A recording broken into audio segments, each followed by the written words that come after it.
Hi, I'm Becky Giblin. I'm Charlie's daughter. Thank you all for coming. This is my first 100th birthday celebration. And I'd like to know who else is it a first?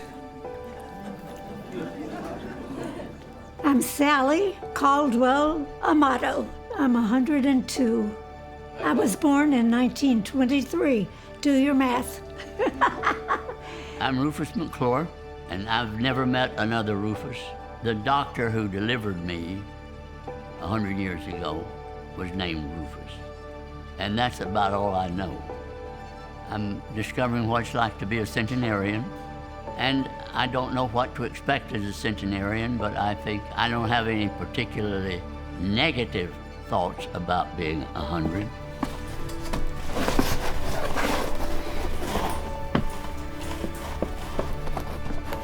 Well, memories.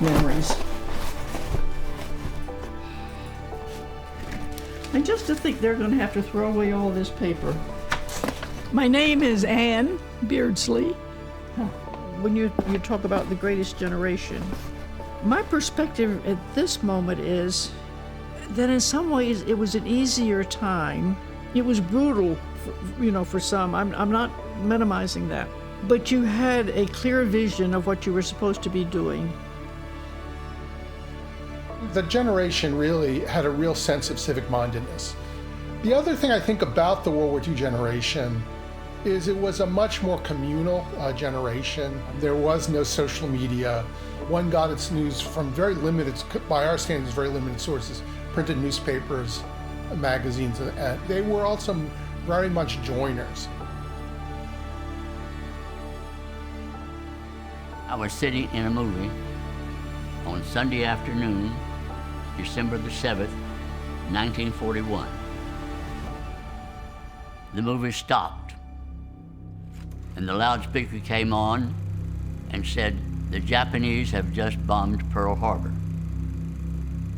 I doubt that anybody in the audience knew where Pearl Harbor was. I certainly did not. I was 17 at the time. Well, I graduated from high school in Limbrook, and this was in 1943. The war had been going on in Europe, and we were well aware of what Hitler was doing to a lot of groups in Europe, and it bothered my family quite a bit. I was probably a senior in high school when I started hearing about it. In my family, when there has been a need for an emergency, my family has always, it didn't matter whether it was military or for some other reason, we always aware and did their part. The fear of bombing is really pronounced, and there are actually, shortly after Pearl Harbor, there are major panics. We were told as civilians, my dad was, that we should help out by going to a fire tower, which used to be all over the place here. And there was a fire tower about a mile and a half from us. And I would bike with my dad down to the fire tower, and we'd look up to see what airplane was coming over, and we had a nice big chart, and was it a biplane, how many motors, that type of thing. So it would have been actually over these trees that the planes were flying, and it was, as a kid, it was an interesting experience. I mean, I was 14 and 15 at the time, so, and you had to walk up all these stairs, I mean, you remember what the old fire towers were. They actually were used for people spotting fires.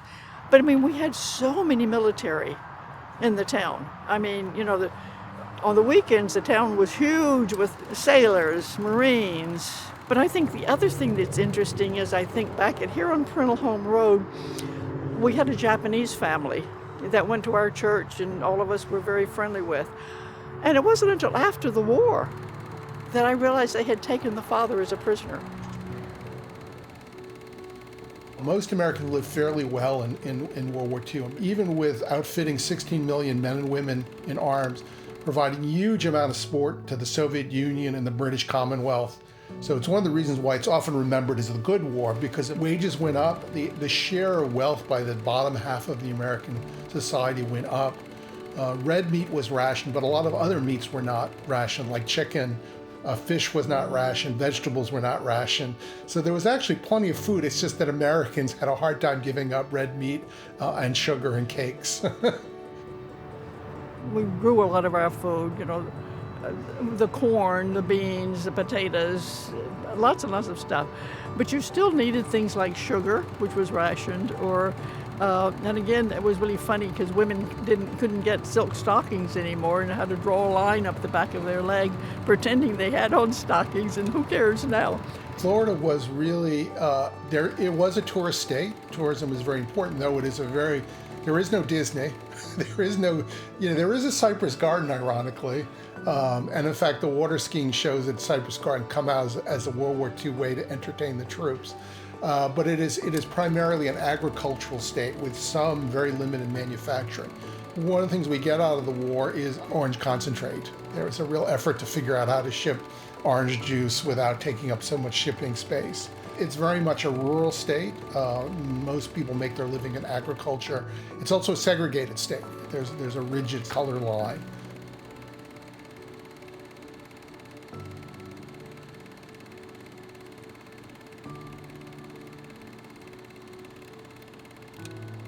I have a lot of pleasant memories of the house when I was growing up. But this was a dirt road, and I had lots of relatives here, lots of cousins. This is the house. Oh my goodness, it's changed a lot. And it had a nice pool in front of it for the fish. In a sense, it feels good. In another sense, it feels embarrassing to see something deteriorate. Because in my memory, it's not that long ago. But when you think, I was, a teenager when I lived here, and that was 80 years ago when I was a teenager. It feels odd, and it helps you know how much the reality of how much things have changed in our world. It really is a very different world. The whole World War thing just turned this whole place upside down. And then a draft began. We needed more military because we were in a bigger war than we thought, and the war became a double war.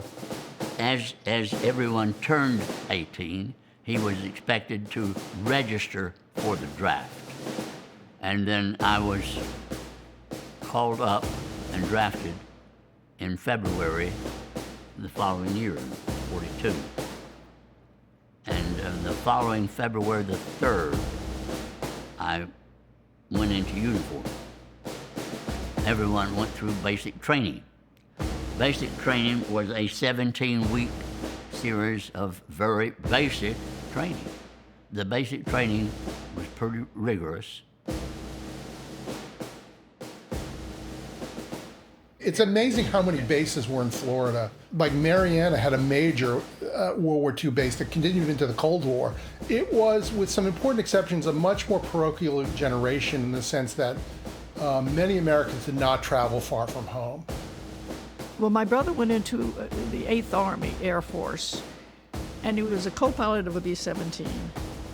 And the paratroopers had just been organized and were just getting established. And at Fort Benning, I learned to be a paratrooper and jumped out of airplanes and became a paratrooper.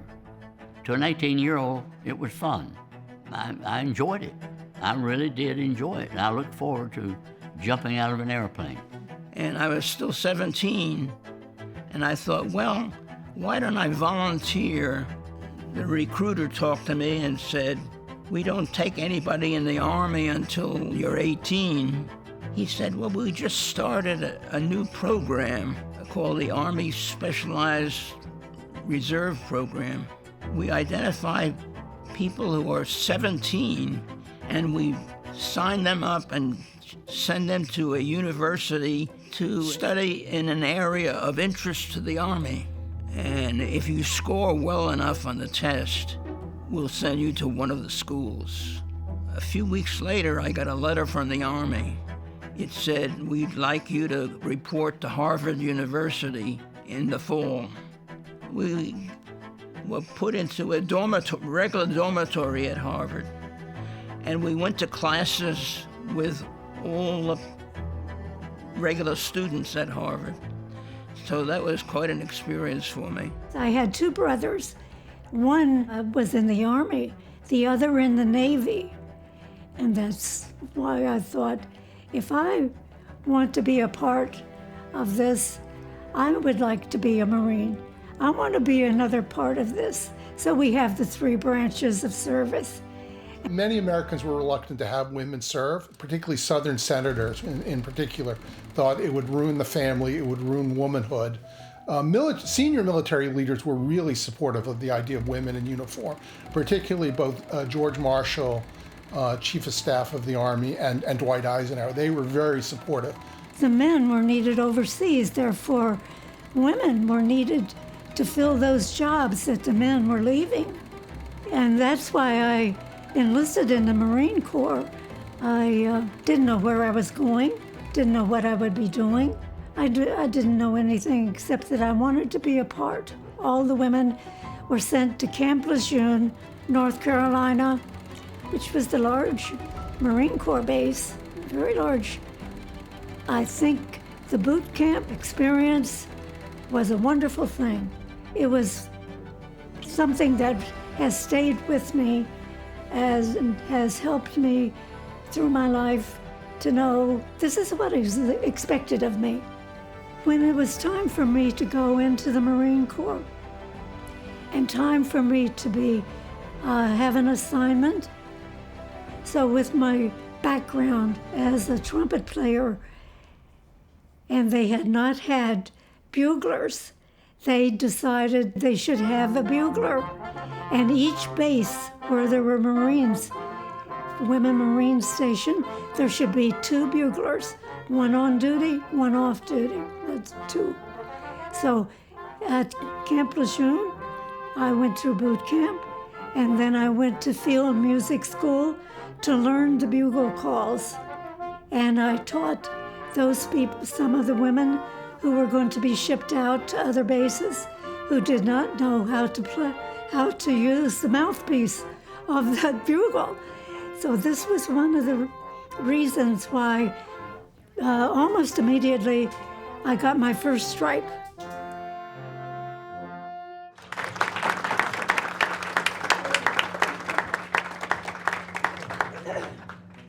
I was at Harvard for one semester, and just starting the second semester, when the war situation in Europe got difficult, the Battle of the Bulge had started. I was selected to go into the field artillery of the Army. And they sent me to Fort Bragg, North Carolina, where they had the training for field artillery people. And so they put me in the surveying unit. It was a group of about 7 of us. I was the youngest of all, of course. And one of the things I had to do was calculate the angles and distances and so forth. And one night we were told to pack up all of our things, that we were going on a boat to Europe.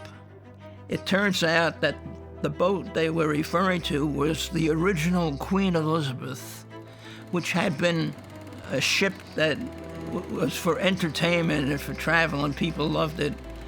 But now it was a military troop ship. In fact, at that time, Queen Elizabeth held 17,000 soldiers, and we were put in these small rooms, maybe 12 of us to a room, with bunk beds, and we had to stay there. We couldn't go outside as we went across the Atlantic because the Germans had U-boats that were trying to bomb ships. Not all of our equipment had arrived when we did, so all of us had a raincoat and one blanket. That was it. We ended up replacing a battalion that had been basically eliminated by the Germans, and we started or participated in reversing the Battle of the Bulge. Each day, our surveying team would go ahead of the battalion and find a suitable position for the guns to locate. We would do the survey so that when the guns came rolling in, they could almost immediately start firing at a target. Being the youngest of the group, I was given the most dangerous kinds of things. Like, for example, they would have me holding the reference pole when the camera was aiming at it, or to change distances. And in all those cases, the enemy could spot me very easily. And there were times when there were close calls, when mortars came in or shells came in, I had to drop what I was doing and head for a ditch or something like that. We had two pilots who had small planes, and they would do reconnaissance and tell us where the target were located. And knowing the targets, we could then focus on that. Approximately 250,000 Floridians serve in the war. They serve in all the branches, and approximately 4,600 pay the ultimate price and die in the war, about 3,000 from battle deaths. My sisters and I decided we should have a notebook of memories about my brother. All these years, I saved a letter that he wrote to me in 1943. My mother had written about her memories, and so then my sister Iva wrote all about the memories that she had of her brother. And she was the closest, because she and Earl used to double date with Rudolph and married Alf. My older sister Iva writes about the fact that she had been working all day in her doctor's office. She was a receptionist. And when she went out, on those days, you know, they had people on their streets calling out the news. And they were calling out the news of my brother's death. It's the way she heard about it. And then when she got home, she knew it was true. I mean, it's so strange. 81 years ago, and it's still a vivid memory. Those kind of things were really tough. And then when we found out how he had been killed, it was even worse. But we didn't know that for almost 50 years.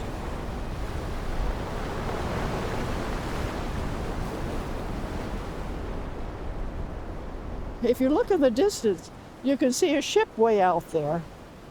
And it was just about this area is where the Gulf of America was, the oil tanker was going. And that's when the Germans torpedoed it. But it's amazing to me the Germans were this close. And as I said before, down at Ponte Vedra, 4 spies actually came ashore. And there is stories that they buried something someplace, nobody's ever found it. I don't know if that's true or not. One of the great mistakes the Navy does in 1940, in late 41, is we decide not to convoy on the East Coast. And as a result, the Nazi U-boats had a field day torpedoing ships within sight of the Atlantic coastline, particularly oil tankers. One of the reasons you get gas rationing, it initially is for the East Coast because so many oil tankers are shot. But again, the censorship was that you knew things felt eerie, but you didn't have the details. After that happened, then there was no more of that. And you know, that's when you started having to turn off all your lights at night and dull your headlights of your car. And so people really began realizing that it was closer to us than we had imagined. It's an interesting history, if you look it up, of how many American ships they were able to torpedo, and very, very early in the war. The other thing about the home front is the Nazis do successfully land 2 groups of saboteurs one on Long Island and one in Florida. And the one in Florida, it lands completely undetected. But at least initially, Florida is as close as on the front line as the continental United States would be in World War II. As best I remember, which isn't very good because 100 years old, but as best I remember, I was in Germany when the war ended. I did not parachute into combat, but I was in combat when the war ended. I was in Germany. We kept pushing the Germans back, town by town, all the way until May 8th, 1945, which was the VE Day, the Victory of Europe Day. Well, I remember all the pictures of Victory Day and all the celebrations. But again, you didn't have TV. You just had the newspaper. But in World War II, you fought until you were either killed, you were wounded, or the war was over. And when the war ended, we were transitioned militarily to invade Japan. Back in the States, I had trained for a jump to invade Japan. We were told we were going to be sent back to the States and to our homes to visit our family, and then get ready to be involved in the invasion of Japan. And so it was a great enjoyment for me to see my family again. But while I was home for that 1 to 2 weeks, Harry Truman decided to bomb Japan. And that changed things quite a bit because it led to the Japanese surrendering. And I never had to go to Japan. I mean, it was terrible that what these bombs did to Japanese in those two cities, but it may have saved my life, and as well as those of others.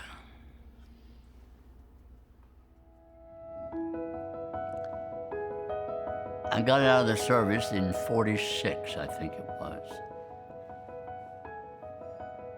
20 years old, and I had no idea what I wanted to do for the future. I had no particular ambition for any particular role in life.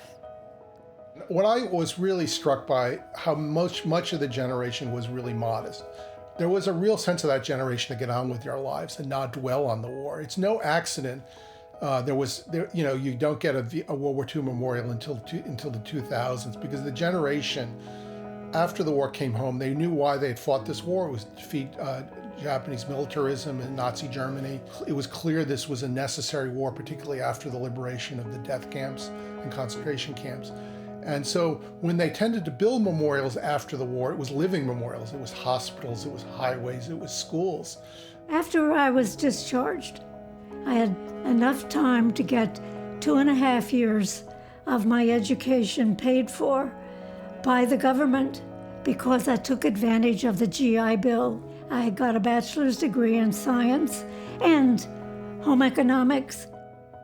The GI Bill really helps with the transition. Only about 4% of Americans were able to go to college prior to World War II.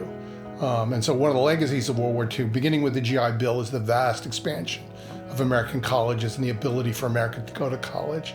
Most GIs use the GI Bill. If they use the educational benefits, they use it to go to trade school. You could get up to 52 weeks of unemployment under the GI Bill, and that also really cushions the transition.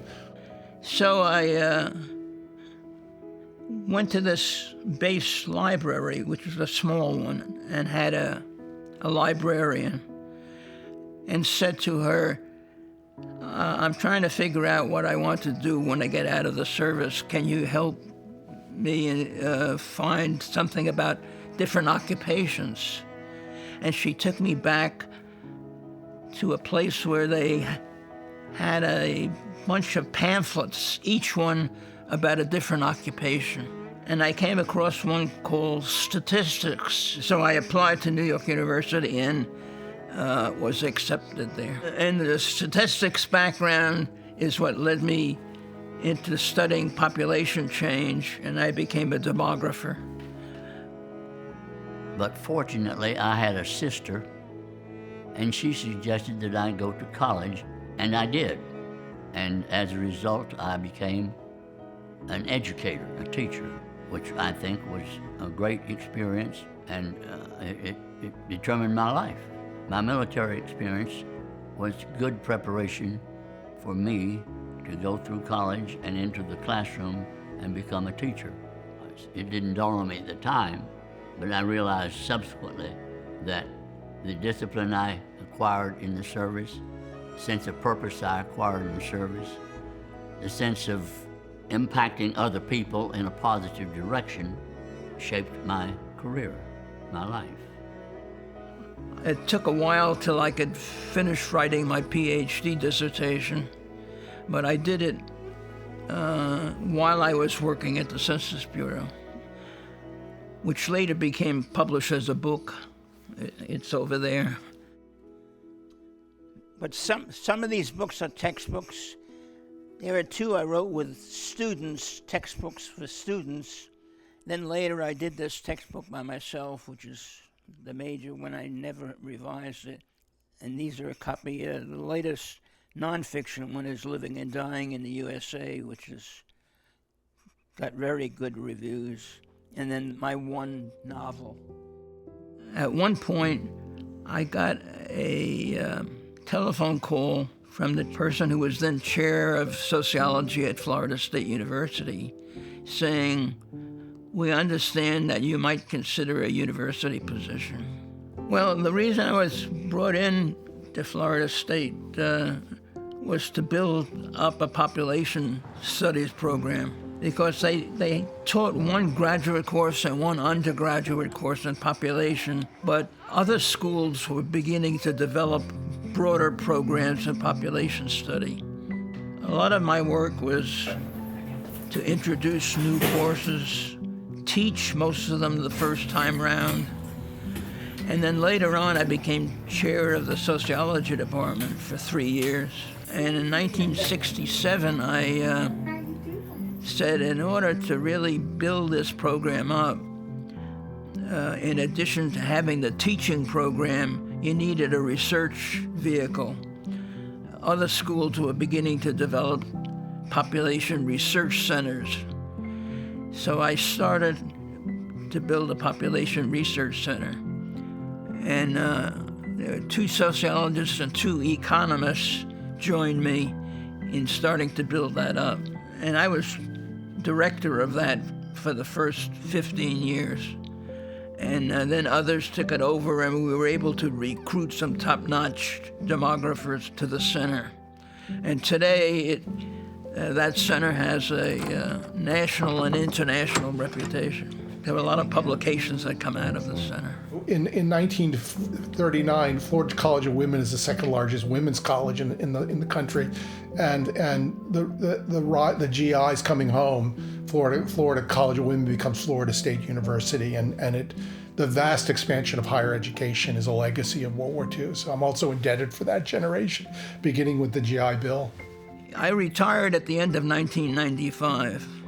I continued since then to be a research associate of the Population Center, which means that every time they have, say, a speaker come in or somebody making a presentation, I might go to the campus and sit in on it and discuss it and so forth. And occasionally I would make a presentation of my own on some topic. And that's continued to this day. I'm still a research associate of the Population Center. So that's been an important thing for me, to keep connections to the profession. The thing I am most proud about my experience at Florida State University is the success of the Population Center and its reputation nationally and internationally. Population change over time equals births minus deaths minus migration. And I sketched it all out, and my wife stitched it all. They really do bring back good memories. This is, I guess this is the earliest one. This is when we first arrived in Mali. The town is Fatakala. We had planned to go to Vietnam, and that's what we expected to do. So they sent us to the country of Mali.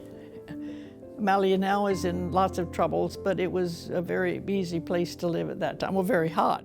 This was taken in '82 when I was with the Presbyterian Hunger Program, and I got to go back to West Africa to the village where we had lived, and we were trying to save lives, not saving souls. And I mean, I realize a lot of people, their motivation is to save the souls, but we were trying to really do what we needed to do to help the complete person. So with disaster relief, that was sort of like what we did in Armenia. These other pictures I was looking at, like this one in Cambodia, oops, it was here. I did get to go to Angkor Wat there, but in Cambodia, we were there after 10 years after Pol Pot had reigned, and it was still a disaster, a terrible disaster.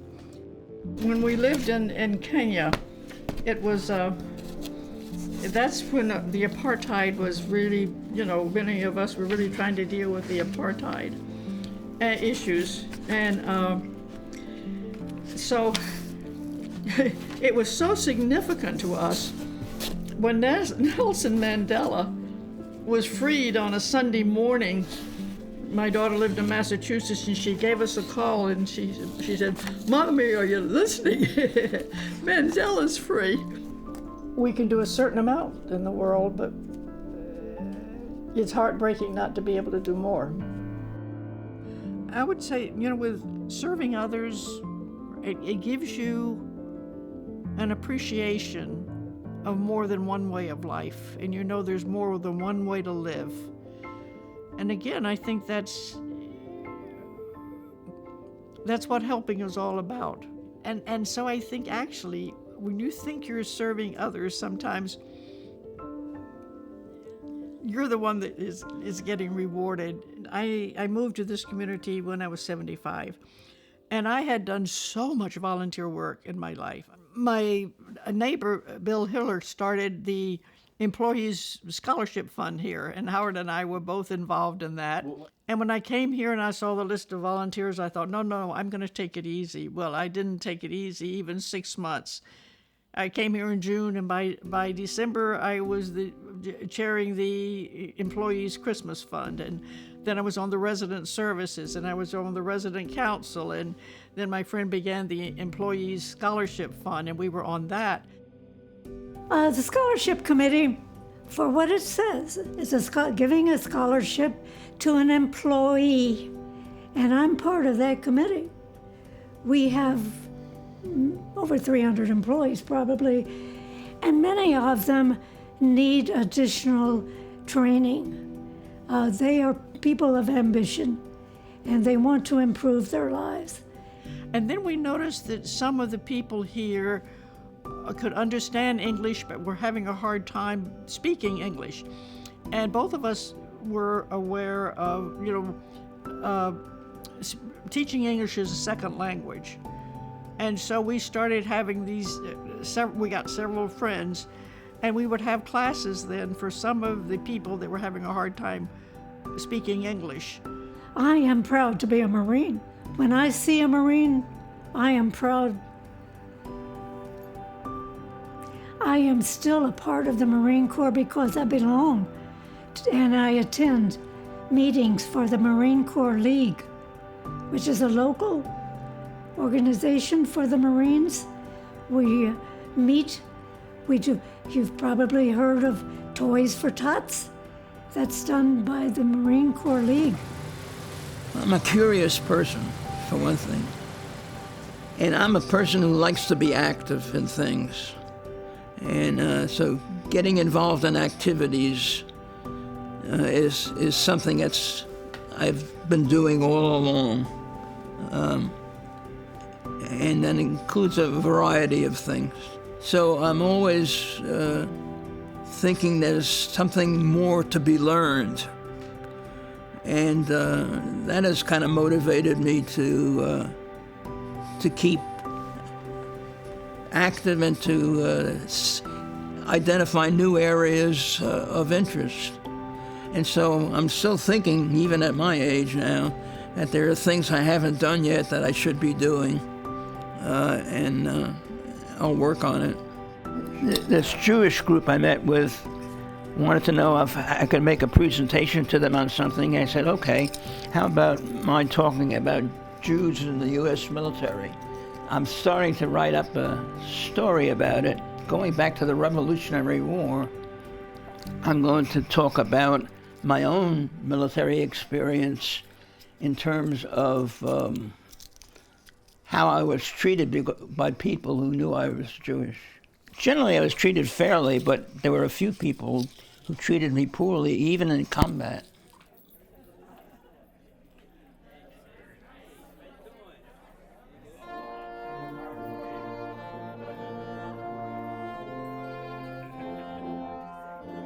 I guess I met Sally about 12 years ago, and we asked her to join the Marine Corps League because she was a Marine, and she went and joined the Marine Corps League. She usually gets asked to do the Pledge of Allegiance at a lot of events in and around Orlando for the mayor. So if she's able and willing to go, she's there to do something for this country. You have people like Sally Amato. She didn't hang it up after she got out of the military. She continued. She was an educator. She's in the community. She's proud of being a Marine. She instills pride and enthusiasm in our youth and our young Marines and the youth who may ever speak to her. But as I look back and I try to put all this together, going back to that, the leadership that I had and the experiences that I had, I was given experiences I would never have forgotten. It's opened doors for me. It's opened opportunities, I should say. And that's why I'm sitting here. And Sally, what I would like to say is, you and I have been going to the Marine Corps Ball, the Army Ball, and the Navy Ball since 2012. Okay? I love you. I salute you.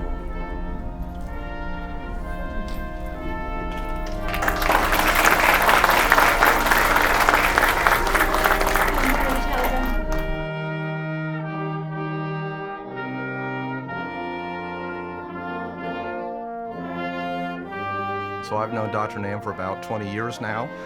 And as I got to know Dr. Nam, I realized that he's just one of those people that makes universities better and everybody around them better. It's hard to put into words exactly what Dr. Nam has meant to me. Personally, I think I owe him a huge debt of gratitude for being an amazing colleague and mentor, particularly during my early years as a professor here at Florida State.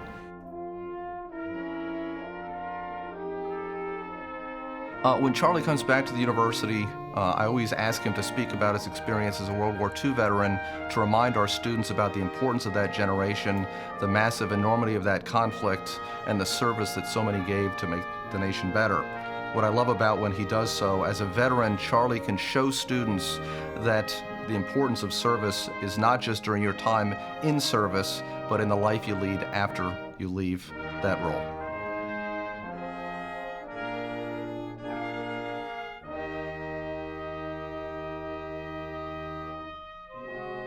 I was so proud to be a part of the Marine Corps. I still am proud. I am a Marine. Thank you.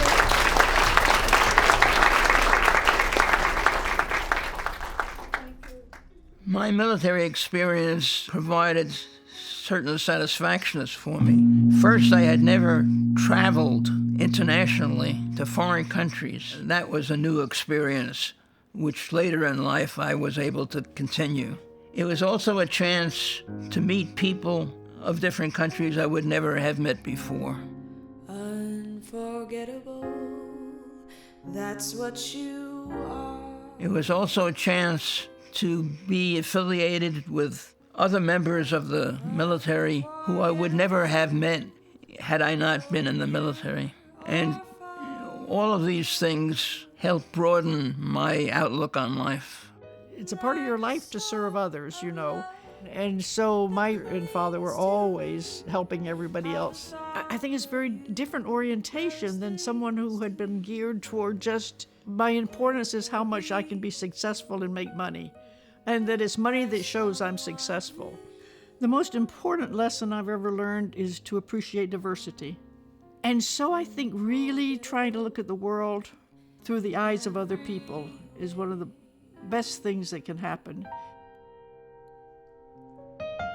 And forevermore, that's how you'll stay. The country in World War II was at its very best. It gave me that sense of determination, and I learned that my life was devoted to education. They really met the test of standing up to Nazi tyranny and Japanese militarism, and that they helped shape a new world order based on international law. I'm always grateful for this generation because of the world they left me, that for at least for the first 80 years, it's really, both at home and abroad, it's really been a significant achievement, even with some of their missteps, but most notably Vietnam. Well, when I think back of my life, I wondered, is there any part of my life that I wish I had done differently? And the answer is basically no. I'm very satisfied with all the things that happened to me. Some were by chance, but most were things I made decisions about. And I'm very satisfied with my life. As I look back, I'm thankful that it developed the way it did. I am proud to be one of the last members of World War II generation. And World War II generation shaped the America that the U.S. that we live in today, in every way you can think of. And forevermore,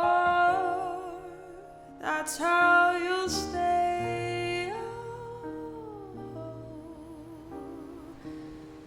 That's why, darling, it's incredible that someone so unforgettable thinks that I am unforgettable.